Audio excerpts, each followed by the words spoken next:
Everyone, KD smart education के YouTube channel पे आप सभी का स्वागत है।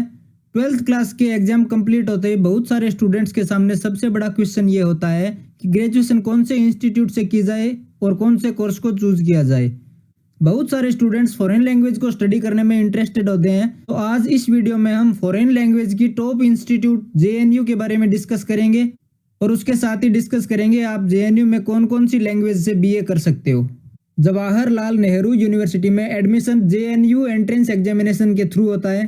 JNU entrance examination NTA national testing agency के द्वारा करवाया जाता है। तो सबसे पहले देखते हैं JNU एंट्रेंस एग्जामिनेशन क्या है।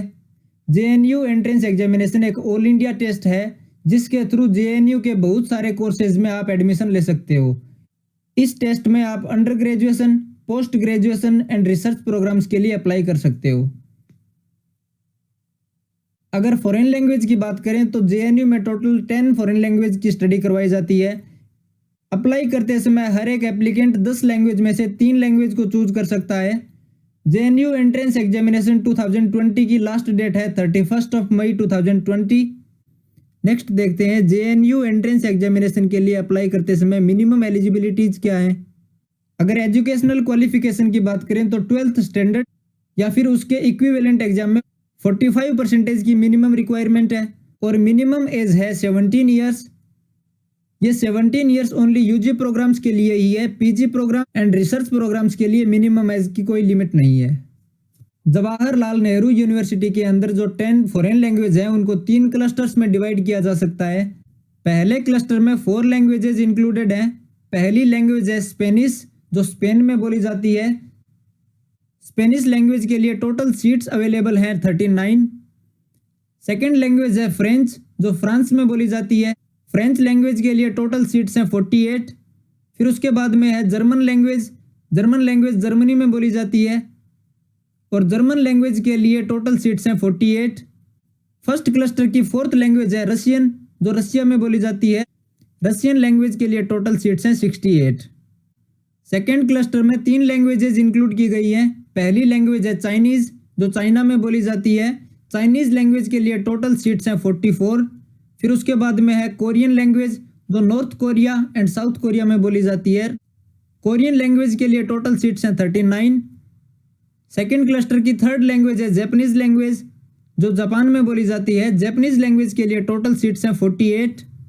थर्ड क्लस्टर में 3 लैंग्वेजेस को इंक्लूड किया गया है। पहली है अरेबिक। अरेबिक लैंग्वेज के लिए कोई एक फिक्स ज्योग्राफिकल स्प्रेड नहीं है।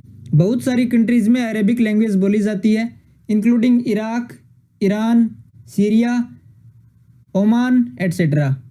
अरेबिक लैंग्वेज के लिए टोटल सीट्स हैं 39। थर्ड क्लस्टर की 2nd लैंग्वेज है पर्शियन। पर्शियन लैंग्वेज के लिए टोटल सीट्स हैं 39। पर्शियन लैंग्वेज के लिए भी कोई फिक्स ज्योग्राफिकल स्प्रेड नहीं है। In middle east countries including Iran, Iraq, in countries में पर्शियन लैंग्वेज बोली जाती है। और थर्ड क्लस्टर की 3rd लैंग्वेज है पश्तो जो अफगानिस्तान, पाकिस्तान एंड ईरान में बोली जाती है। पश्तो के लिए टोटल सीट्स हैं 19। नेक्स्ट देखते हैं JNU एंट्रेंस एग्जामिनेशन में क्वेश्चन पेपर का नेचर कैसा रहता है। अगर मोड ऑफ एग्जामिनेशन की बात करें तो JNU entrance examination only computer based test होता है। इस एग्जामिनेशन के लिए टाइम ड्यूरेशन है 3 आवर्स। अगर क्वेश्चन का टाइप देखें तो सभी क्वेश्चंस मल्टीपल चॉइस क्वेश्चंस होंगे। JNU एंट्रेंस एग्जामिनेशन में टोटल नंबर ऑफ क्वेश्चंस है 100 और टोटल मार्क्स हैं 100। हर क्वेश्चन का वेटेज 1 मार्क्स का है। JNU एंट्रेंस एग्जामिनेशन में नेगेटिव मार्किंग नहीं होती है। अगर मीडियम ऑफ पेपर की बात करें तो JNU एंट्रेंस एग्जामिनेशन में क्वेश्चन पेपर का मीडियम जनरली इंग्लिश रहता है, लेकिन लैंग्वेज कोर्सेज में कुछ एक्सेप्शंस हो सकते हैं लाइक संस्कृत, हिंदी। नेक्स्ट देखते हैं फॉरेन लैंग्वेज में ग्रेजुएशन करने के बेनिफिट्स क्या क्या हैं। पहला बेनिफिट ये है कि आप बहुत सारी मल्टीनेशनल कंपनीज में एज ए ट्रांसलेटर की जॉब कर सकते हो। सेकंड, बहुत सारी मिनिस्ट्रीज में ट्रांसलेटर की जॉब्स निकलती हैं, आप उनको ज्वाइन कर सकते हो। फॉरेन लैंग्वेज में ग्रेजुएशन करने के बाद आप एज ए इंटरप्रेटर की जॉब कर सकते हो। फोर्थ, आप as a tourist guide join कर सकते हो और बहुत सारी एयरलाइंस कंपनीज हैं उनको भी ज्वाइन कर सकते हो। I hope JNU entrance examination को लेके आपके सारे डाउट्स क्लियर हो गए हों। अगर फिर भी आपकी कोई क्वेरी है तो आप कमेंट बॉक्स में कमेंट करके हमें बता सकते हो। This concludes our discussion for JNU entrance examination. Thank you, have a great day.